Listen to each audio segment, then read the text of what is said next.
প্রিয় দর্শকবৃন্দ, অনেকেই জানতে চান, অনেকেই প্রশ্ন করেন যে কমিউনিটি প্যারামেডিক কোর্স কমপ্লিট করার পরে আপনি কোনো প্রাইভেট সেক্টর বা হচ্ছে কমিউনিটি ক্লিনিকগুলোতে নিয়োগ পাওয়ার সম্ভাবনা আছে কিনা বা আপনি জব করতে পারবেন কিনা, এই বিষয়ে অনেকে আজ করে থাকেন। তো তাদের জন্য হচ্ছে আজকে এই প্রশ্নের উত্তর আমি দিচ্ছি। তো আসলে কমিউনিটি প্যারামেডিক কোর্সটা করলে যে আপনি কমিউনিটি, দেখা যায় যে হসপিটালগুলো আছে, কমিউনিটি ক্লিনিকগুলো আছে গ্রাম পর্যায়ে, আপনারা জানেন যে মানে উপজেলা ভিত্তিক, দেখা হচ্ছে ইউনিয়ন ভিত্তিক এরকম অনেকগুলো কমিউনিটি ক্লিনিক রয়েছে, যেগুলোতে আসলে ওরকম প্রপার কোনো চিকিৎসক নেই।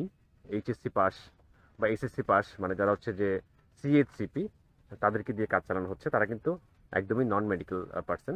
তারা এইচএসসি পাস করার পরে এই নিয়োগের মাধ্যমে হচ্ছে নিয়োগ পাওয়ার পর তাদেরকে কিন্তু প্রপার ট্রেনিং করাতে সরকারের অনেক খরচ হয়ে যায়।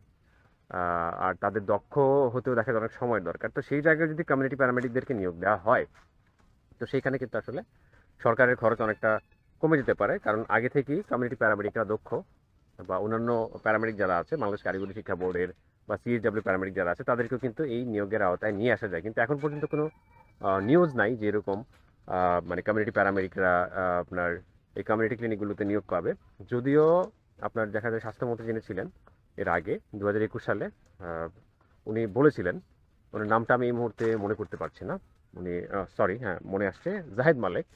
উনি বলেছিলেন যে কমিউনিটি প্যারামেডিকদের কমিউনিটি ক্লিনিকে সুপারিশ করা হবে, কিন্তু সেটা আদৌ বাস্তবায়ন হচ্ছে না। আর এখানে ম্যাটসদের মানে গুতাগুতি শুরু হয়ে গেছে।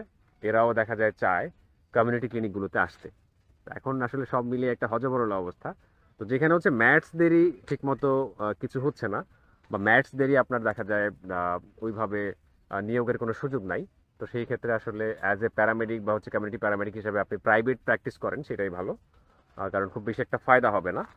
কারণ যেখানে হচ্ছে যে আপনাদের ডিপ্লোমাধারী ম্যাথসদেরই মূল্যায়ন করা হচ্ছে না, সেই জায়গায় আপনি একটা সার্টিফিকেট কোর্স করে 1.5-2 বছরে, সেই ক্ষেত্রে আপনি মানে প্রাইভেট প্র্যাকটিস ছাড়া খুব বেশি ভালো একটা কিছু করতে পারবেন না। তো এটা হচ্ছে আপনাদের প্রতি অ্যাডভাইস, যারা মানে জব চাচ্ছেন, জবের জন্য হচ্ছে যারা কমিউনিটি প্যারামেডিক করতে যাচ্ছেন, তারা একদমই ভুল করছেন। কারণ এটা একটা প্রাইভেট চেম্বার বা হচ্ছে প্র্যাকটিসের জন্য বেটার।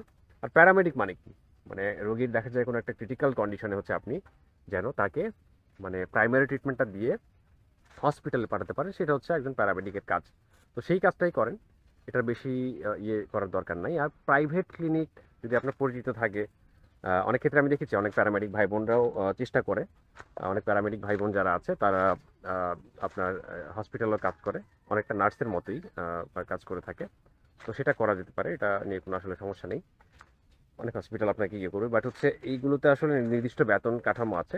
তো সেটাতে অনেক প্যারামেডিক ভাই বোনদের পোষাবে না, যেটা আসলে প্রাইভেট চেম্বার বা হচ্ছে